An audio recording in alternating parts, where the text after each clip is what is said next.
C'est un autre mot, la liquidation, du vocabulaire fiscal et c'est également, comme on l'a vu précédemment avec, d'autres termes comme le recouvrement et cetera, c'est également un terme piège parce qu'il a plusieurs sens. Alors en général, dans la fiscalité, on mélange pas, les sens, mais dans le grand public et même dans le public étudiant, non fiscaliste, je dirais, il peut y avoir, des confusions. Ce terme a plusieurs sens. Alors dans le domaine de la fiscalité, comme je l'indique, la liquidation, c'est la détermination ou le calcul du montant de l'impôt à payer.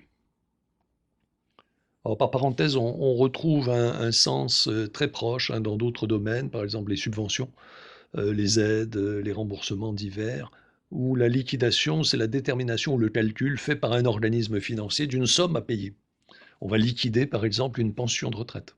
Voilà. On va liquider une subvention européenne, et cetera. Donc c'est quand même toujours la même base, à savoir la détermination et le calcul d'un montant. Dans le cadre de la liquidation, donc c'est la détermination ou le calcul du montant de l'impôt à payer. Alors la liquidation, est à la fois, je dirais, un élément du vocabulaire, fiscal et puis une technique, applicable à différents types d'impôts comme, on le voit sur la diapositive. Il y a des possibilités donc de liquidation automatique et immédiate. On Je reprends mon exemple, d'achat dans un hypermarché, je passe à la caisse et ben, je vais, immédiatement à la fois payer le bien, c'est-à-dire, solder, faire le contrat d'achat et de vente avec le commerçant, recevoir la marchandise du commerçant, payer cette marchandise du commerçant et en même temps, comme cette marchandise est le vecteur, d'un impôt, je vais payer l'impôt au commerçant qui reversera cet impôt au à l'État, au trésor public. Là, il y a une liquidation, automatique et immédiate, à la fois, du contrat, c'est-à-dire qu'on établit la somme à payer pour le bien, par exemple un flacon de shampoing et on paye également l'impôt. Il y a une liquidation de l'impôt, qui se fait immédiatement, du commerçant qui joue le rôle de collecteur privé pour le compte de collecteur d'impôts privé pour le compte de l'État,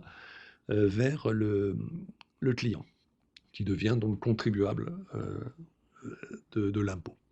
Et puis il y a des possibilités de liquidation qui sont plus complexes et différées, notamment par rapport aux faits générateurs.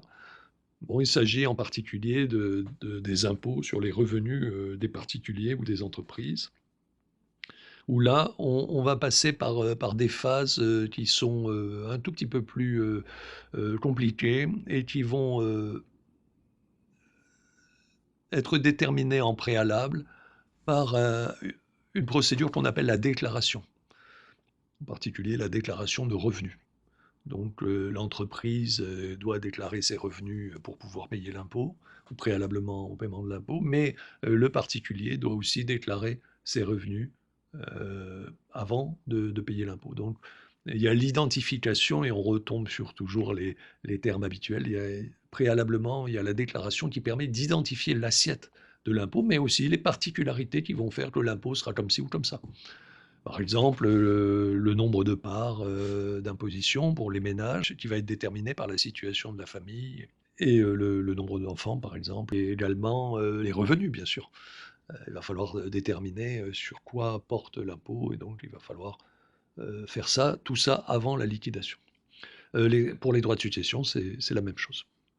Alors, outre les taxes les plus, connues, j'ai évoqué abondamment, la taxe sur la valeur ajoutée, la TVA, mais il y a d'autres taxes, heu, qu'on connaît, hein, la taxe d'habitation, la taxe foncière, la taxe, pour le prélèvement des ordures ménagères, des choses comme ça. Donc, on dénombre une bonne quarantaine de taxes, hein, depuis, la taxe d'archéologie préventive jusqu'à la taxe sur les services de télévision, en passant par, la taxe sur les locaux, à usage de bureau, la taxe sur les logements vacants, la taxe sur la production d'or en Guyane et cetera et cetera. Alors je tire ma liste, hein, du précis de fiscalité, qui recense, oui, une bonne quarantaine de taxes. Comme je l'indique dans la diapositive, on emploie indifféremment, en tout cas dans ce cours, on emploiera indifféremment le mot taxe et le mot impôt. Ils sont considérés comme équivalents, donc on va pas faire de distinction. Euh, Ce qu'il y a, c'est comme je l'indique, c'est qu'en général, les taxes ne portent pas sur des revenus ou sur des bénéfices. Ce sera plutôt les impôts. Mais quand vous voyez taxe ou quand vous voyez impôt, pensez fiscalité, hein. C'est exactement la même chose. Enfin, impôt et taxes, de ce point de vue-là, conduisent à la fiscalité. Poursuivons dans cette question de vocabulaire technique sur la fiscalité. Voyons le terme fisc. Alors, ce terme qu'on emploie souvent désigne aujourd'hui l'administration chargée des impôts. On parle du fisc. Alors, je rappelle simplement dans la diapositive quelques petits éléments historiques, hein. Savoir que le terme fisc vient en fait du latin fiscus, qui signifie littéralement la corbeille ou le panier, et qui a pris le sens progressivement dans l'histoire romaine de trésor. Tout simplement parce que c'était le mot utilisé pour désigner le trésor personnel des empereurs romains, en particulier lorsqu'ils voyageaient. Euh, Partant de là, le terme a été progressivement utilisé pour désigner le trésor public. On l'emploie assez couramment, notamment bien sûr lorsque on va parler de fiscalité, lorsqu'on va parler de services fiscaux, lorsqu'on va parler bien sûr du fisc en tant qu'administration chargée des impôts de manière générique. Alors, c'est un terme qui est assez international, hein, donc on le trouve en France, mais il est utilisé dans beaucoup d'autres pays aussi. Avant de passer à la présentation de quelques éléments de technique fiscale, là, on est en train de terminer notre panorama assez rapide du vocabulaire fiscal. Donc avant de passer à la présentation de ces éléments, d'autres éléments de technique fiscale, je termine notre revue du vocabulaire par la notion de contribuable, que je vais compléter par celle de foyer fiscal, et celle, bien sûr, et celle d'entreprise, puisqu'on est dans le cours de fiscalité de l'entreprise. Alors le terme contribuable est propre à la fiscalité, et plus encore à la fiscalité des revenus. C'est vrai que vous êtes contribuable quand vous achetez quelque chose au supermarché, puisque vous payez la taxe sur la valeur ajoutée, donc vous êtes un contribuable, mais en pratique, on utilise surtout le terme contribuable en matière d'impôt sur le revenu ou d'impôt sur les revenus, et un peu moins en matière d'impôt sur la dépense. Bon. Alors l'origine du terme contribuable vient de la Révolution française, comme je l'indique sur la diapositive. Comme vous l'avez vu dans la vidéo Tax the Poor, sur une version ultra simplifiée, hein, de la Révolution française, la chute de l'ancien régime monarchique en 1789 euh, a eu à la fois pour cause et pour résultat la fiscalité. Et il en est résulté, hein, de cette chute un refus euh, momentané, je dirais, des impôts, considérés littéralement comme ceux qui étaient imposés. Donc les gens, je schématise à grands traits, mais les gens ne voulaient plus d'impôts, ne voulaient plus se voir imposer des choses. Et donc il a fallu remplacer le mot impôt par celui de contribution. Vous voyez déjà, la notion de com existait à l'époque, c'est la même chose, hein, les impôts ou les contributions. Simplement, le terme d'impôt, les gens ne voulaient plus en entendre parler. Et donc, on a remplacé les parlementaires. L'Assemblée nationale a remplacé le terme euh, impôt par celui de contribution. En fait, la Déclaration des droits de l'homme a remplacé le terme impôt par celui de contribution, suggérant donc un aspect de consentement de la population, hein, et de volonté de contribuer, j'allais dire presque volontairement, aux charges de l'État. Essentiellement, vous vous souvenez, les dépenses régaliennes, hein, celles qui sont essentielles au fonctionnement de l'État, hein, sans lesquelles l'État ne pourrait pas fonctionner. Alors, par parenthèse, hein, justement, j'ai évoqué la Déclaration des droits de l'homme et du citoyen du 26 août 1789. Son article 13 est très intéressant. Il nous dit la chose suivante, l'article 13 de la DDHC 89. Pour l'entretien de la force publique et pour les dépenses d'administration, une contribution commune est indispensable. Elle doit être également répartie entre tous les citoyens en raison de leurs facultés. Alors ça, c'est le principe vraiment de base, hein, de cet aspect de contribution. Alors, une particularité de la notion de contribuable, c'est qu'il va être possible de regrouper plusieurs contribuables au sein de ce qu'on appelle les foyers fiscaux. Le foyer fiscal va correspondre plus ou moins à la cellule familiale.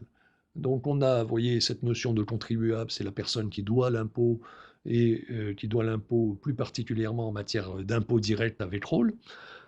Cette personne, lorsqu'il s'agit bien sûr de personnes physiques, va pouvoir se regrouper avec d'autres personnes au sein de foyers fiscaux qui vont correspondre, dans l'esprit de l'administration fiscale, à la cellule familiale. Alors je dis dans l'esprit de l'administration fiscale parce qu'on retombe sur une de nos particularités, j'allais dire bien française, c'est que vous avez compris qu'il n'y avait pas de définition légale et générale de la notion de foyer fiscal.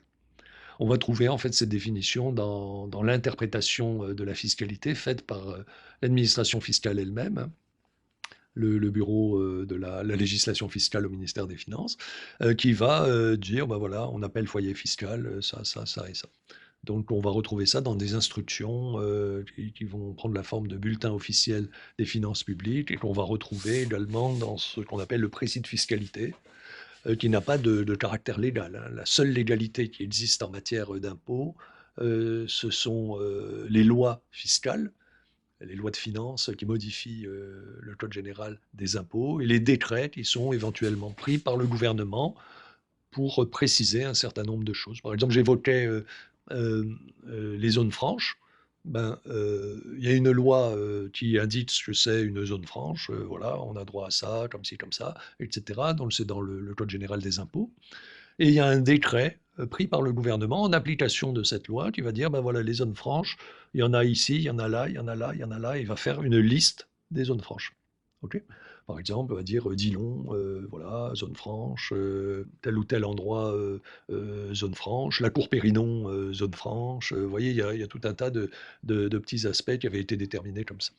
Donc, il n'y a pas de définition légale. Je reviens à ma cellule familiale ou à mon foyer fiscal, il n'y a pas de définition euh, légale et générale de la notion de foyer fiscal. Alors, dans le foyer fiscal, on va retrouver le ou les contribuables, hein, s'ils sont mariés ou pacsés, comme on dit, hein, si les personnes ont conclu un pacte civil de solidarité, ainsi que les personnes qui sont à leur charge. Alors, ça peut être les enfants de moins de 18 ans, ou sur option de leur part, les enfants de plus de 18 ans qui demandent à rester rattachés au foyer fiscal de leurs parents, ou ça peut être aussi d'autres personnes à charge, par exemple des personnes invalides hein, vivant sous le toit du contribuable.